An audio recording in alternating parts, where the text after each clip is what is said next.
Hello, everyone, and welcome. I am so glad you're here with me today. There's a conversation that's been on my heart, a deep stirring in my soul that tells me we need to connect on a level that truly matters.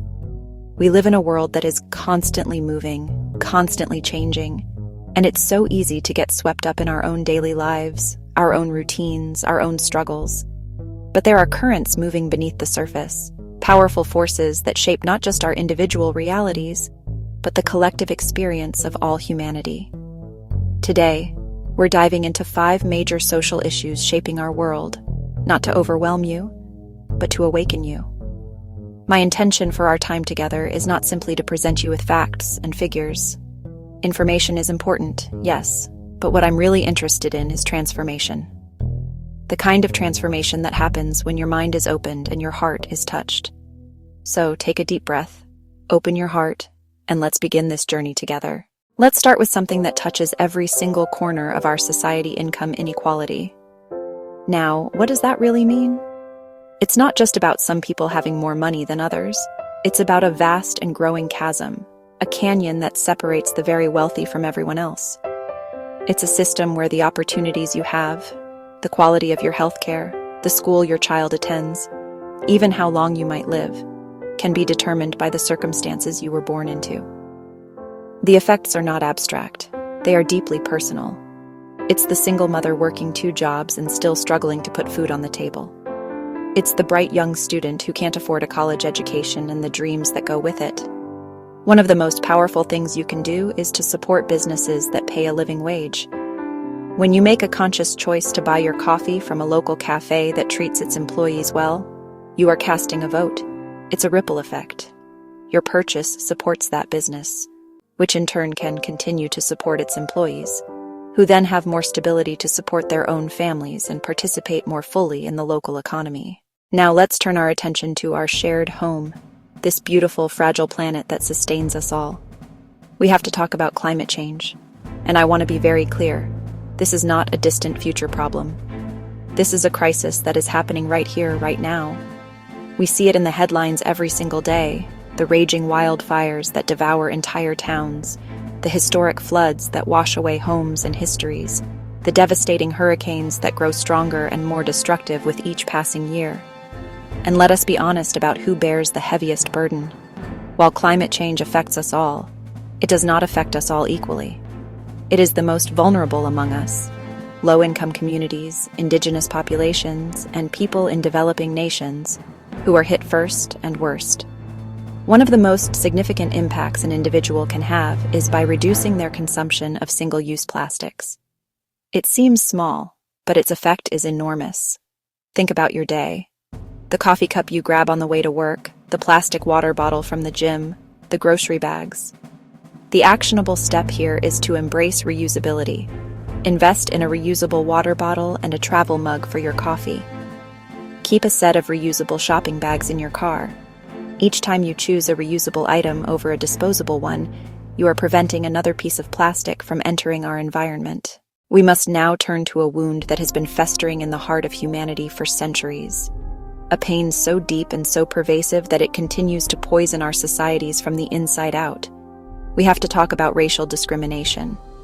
And when I say that, I'm not just talking about overt acts of hatred or violence. I'm talking about the systems, the structures, the unconscious biases that create and perpetuate inequality based on the color of a person's skin. It's the air we breathe, an invisible force that shapes destinies. It manifests in 1,000 different ways, big and small. It's in the job applicant with an ethnic-sounding name who never gets a callback. It's in the family that is denied a home loan in a certain neighborhood. It's in the fear a mother feels for her son's safety every time he leaves the house. The actionable step I want to share with you is to actively seek out and engage with media created by people from different racial and ethnic backgrounds than your own. This means books, movies, podcasts, news articles, and television shows. Make a commitment this month to read a book by an author of color. Watch a documentary that explores an aspect of racial history you weren't taught in school. When you do this, you are not just consuming content, you are expanding your consciousness. There is a key that has the power to unlock human potential to break cycles of poverty and to build brighter futures. That key is education. I believe, with every fiber of my being, that education is a fundamental human right. Yet for millions of people around the globe, and even in our own communities, that key is just out of reach. The barriers are immense and heartbreaking. In many parts of the world, poverty forces children to leave school to work and help support their families. The consequences of this are staggering. When a person is denied an education, their potential is capped. We lose the future scientists who might have cured a disease, the artists who would have enriched our culture, the leaders who could have guided us with wisdom and compassion. My actionable step for you is to support organizations that are on the front lines of this fight. You can do this by donating books or school supplies to local drives that support students in need. For a child in an under-resourced school, a new backpack filled with notebooks, pencils, and crayons isn't just a collection of items. It is a message. It says, I see you. I believe in you. Your education matters. You are not just giving a physical object. You are giving the gift of opportunity. You are investing directly in a child's future. Finally, we arrive at a conversation that for too long has been held in the shadows, whispered behind closed doors. We must bring it into the light. We have to talk about mental health. Our mental health is just as important as our physical health. The biggest challenge, I believe, is the stigma. The shame and fear of judgment that prevent people from speaking their truth and seeking the help they need and deserve. Beyond the stigma, there are also significant barriers to care. Therapy can be expensive, insurance coverage is often inadequate, and there is a shortage of mental health professionals in many communities, particularly for people of color who may be seeking a therapist who understands their unique cultural experiences. The actionable step here is to normalize conversations about mental health in your own life. Instead of just asking, "How are you?" and accepting the automatic "I'm fine," try asking, "How are you really?" And then listen. Truly listen to the answer without judgment. When you share your own experiences, you give others permission to share theirs. This simple act of honest communication is revolutionary. By changing the way we talk about mental health in our own small circles, we contribute to a massive cultural shift. A shift towards a world that is more empathetic, more supportive, and mentally healthier for everyone. So there we have it. The widening chasm of income inequality, the urgent cry of our planet under the stress of climate change, the deep-seated pain of racial discrimination, the fight for every person's right to an education, and the quiet, crucial battle for mental health awareness. Looking at them all at once can feel like standing at the base of 5 enormous mountains. But I want you to remember this. Every single journey begins with a single step. The power to create change does not just reside in the halls of government or in corporate boardrooms. The real power, the most transformative power, has always been with the people.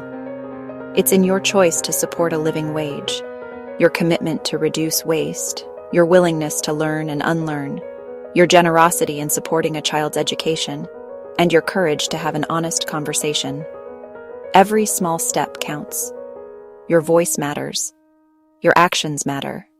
You matter. Thank you for spending this time with me, for opening your heart and your mind.